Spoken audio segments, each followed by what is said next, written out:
At Roadmap, we work with several hundred clients over the course of a year, and we're putting together go-to-market systems for them.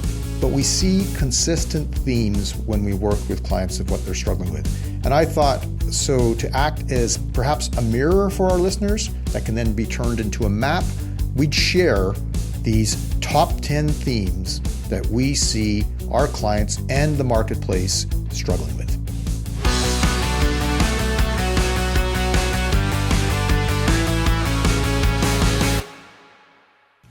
So the top 10 themes that we see folks struggling with, first and foremost, is revenue forecasting and pipeline visibility. This is the most common, no matter the size of the company or the vertical.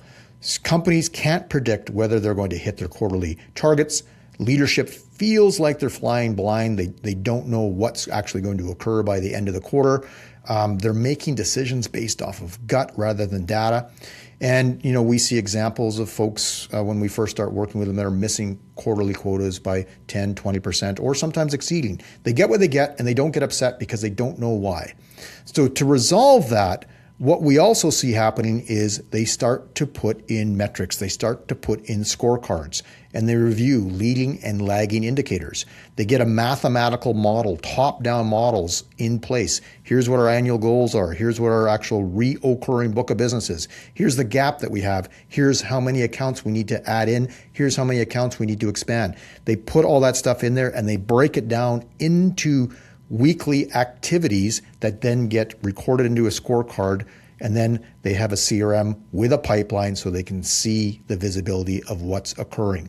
That takes time. That's a culture change, but that's how they actually get on top of being able to forecast, not having a hopecast, having pipeline visibility, and understanding where their business is going.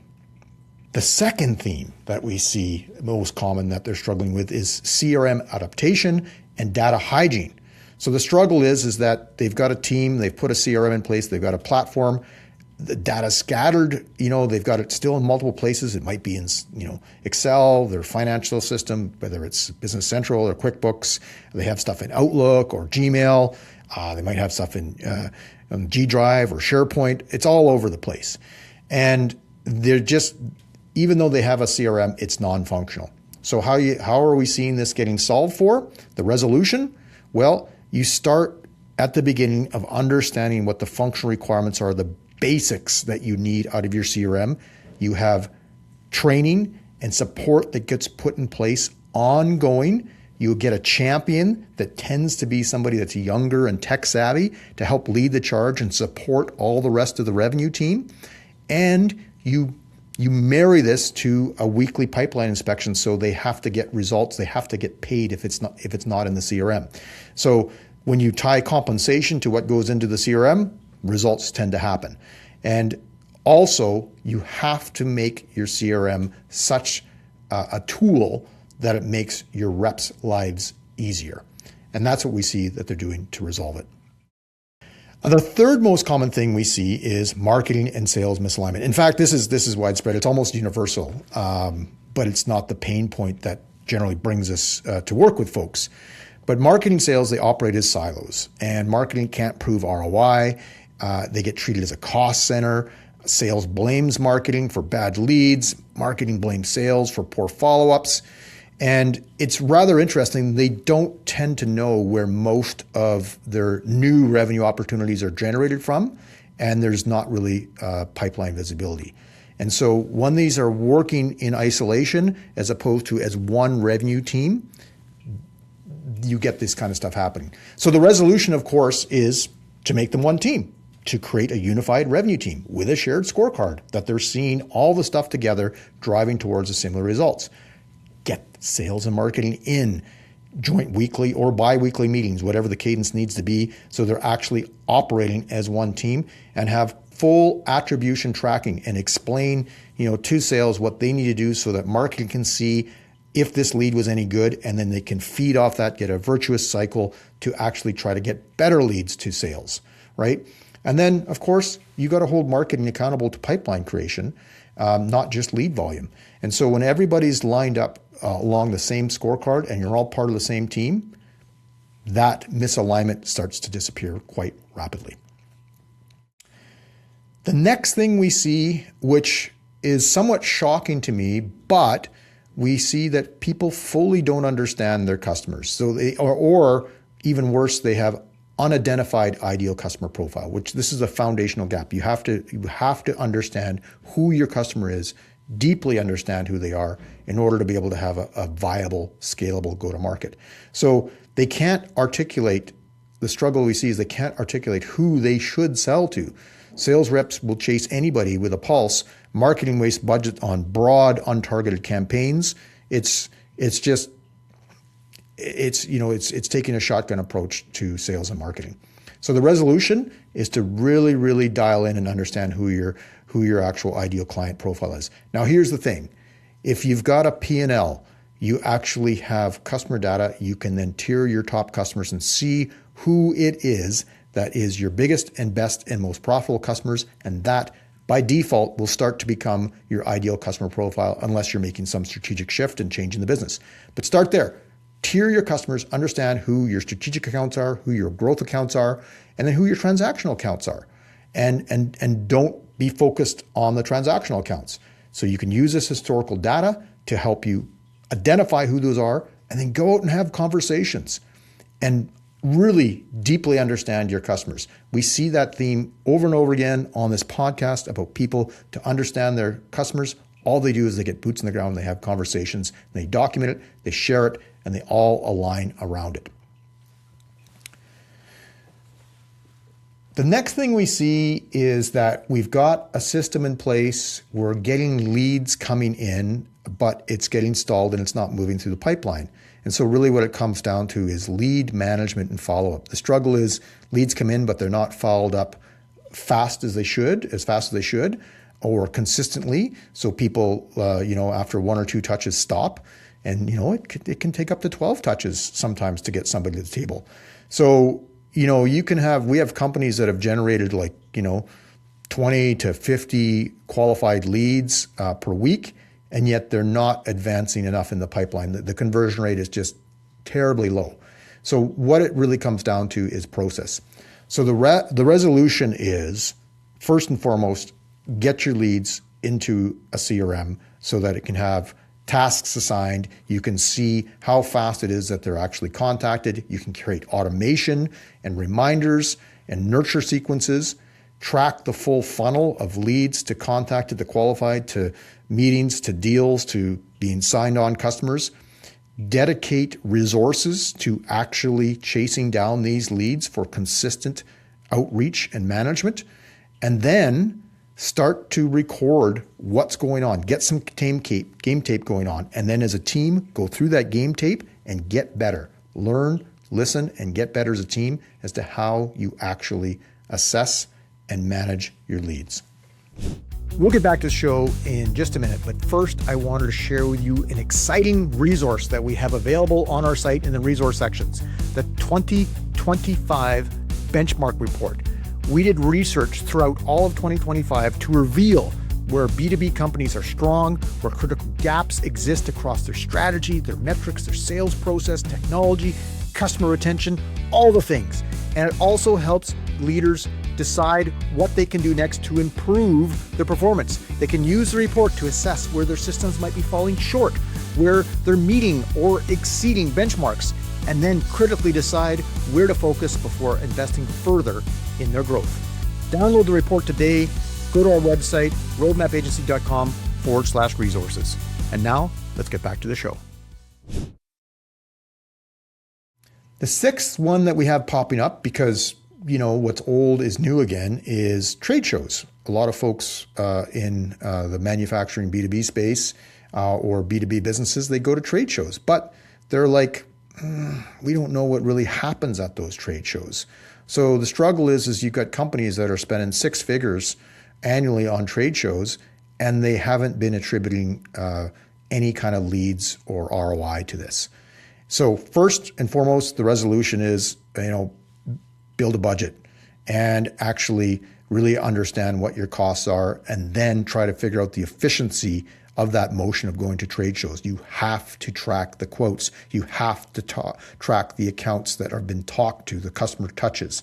You have to be able to attribute show sales to the show. And it could be 3 to 6 months post-show, or it could be even a year, but you have to start to track this kind of stuff so you can understand what's going on. And most of these companies roll in without even setting goals for the shows. So set explicit goals per show so that you have something to measure against, so you can identify if this show is worth your while, because you have the cost figured out. You know what you should have a good idea of what your conversion rate is. You know what your average transaction, average account size is. Well, now you can start to actually mathematically model whether this trade show makes sense or not. And that's the last piece, is put it all together, mathematically model it out, figure out which shows are the more efficient shows, which shows that you should just maybe have a presence at, like walk the show or just go out and visit with customers, and which ones do you exhibit at. And then you can figure out what that is that you need to do effectively and efficiently.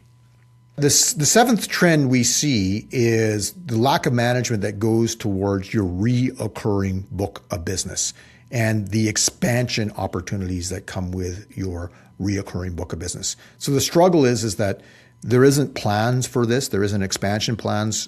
Folks don't know how to project for it. They don't know how to document it. And it certainly isn't visible in the CRM, and there's no forecasting attached to it. So the resolution for it is to put dedicated account plans in your CRM so you can see this is what we expect, here's what the projections are. To create visibility in your pipeline, you can actually put the seasonal reoccurring deals that happen. So maybe there's an inventory order in the spring and an inventory order in the fall. So you can put those placeholders in there as part of your planning. You can also put in workflows to make sure you have ongoing account management, so quarterly business reviews, depending on the tier that they're on. So you keep those customer touches going and you keep updating the plan and making sure and dialing it in and then getting things more accurate for your forecasting. And so you really want to make sure that this is all resourced appropriately so that reoccurring business is managed, and then the expansion opportunity is tracked. Even with folks that have their ideal customer dialed in, they aren't getting consistent feedback loops to help update their understanding of their customer. So the struggle is they don't systematically collect customer feedback.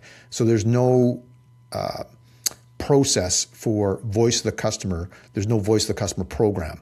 So they don't have ongoing clarity on why customers buy, why they are staying with them, why they leave, and where they're at with their buying cycles.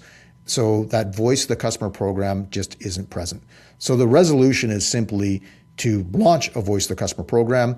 Part of that can be, if you're going to set up a dealer council, you have customer surveys, you have win-loss interviews, that sort of stuff. You really also want to understand who are in your buying committees of your ideal client profile, so really map that out. You can then do customer journey maps to sort of start to understand some of the friction points that are popping up, so then everybody can get educated on all their accounts, what's occurring. And last and not least, the voice of the customer is there every day. If you're talking to your customers, record your customer conversations and then leverage AI to pull insights out that you might not have seen otherwise. And you can build SOPs around the insights that are being learned from everyday conversations you're having with your customers if you just record the data. The ninth trend we're seeing is folks are putting all this stuff in place and now they have a resource and capacity constraint. So growth bottlenecks. The struggle is companies want to grow, but they lack the bandwidth or the people to do what needs to be done. So some key people are doing too much operational work. Sales reps get pulled into tech support and admin, and some people spend time on the wrong tier 3 customers when they should be focusing on tier 1 customers. So there's smoke on small accounts instead of high value accounts. So the resolution is to map out the roles of your sales team and then resource appropriately. And if you need to hire somebody to take care of technical conversations and skill them up so that your salespeople can be selling, you need to do that. And mathematically modeled out. If this salesperson could go from selling 40% of the time to 80% of the time, that means they potentially can double their sales. What does that number look like? Does that actually pay for a resource to take some of the other workload off their plate? Use automation to help remove workload. There's, technology is there, AI, automation, your CRM, that will help. And then get really, really clear on roles and who is best at certain things. What do they love doing? So if you have somebody that's doing outbound and they're not great at it, they don't love it, find somebody that does love it if that's a critical part of your go-to-market motion. If you need somebody that's actually good at technical support, inside sales, again, find somebody that loves it. So, put people where they love, where their capabilities match, and so delegate accordingly based on what the skill sets are of your team. So there's a lot to do there, but the truth of it is that you need to understand what the roles are. So map out all the accountabilities that your team has, and then assign resources accordingly, and then use some mathematical modeling to determine if you can actually afford the resourcing to get the results that you need. The 10th big trend that we see is that there is a lack of understanding with paid advertising and the ROI, so marketing optimization. So companies are spending money on ads, but they can't prove ROI because they haven't tied it into the whole entire system.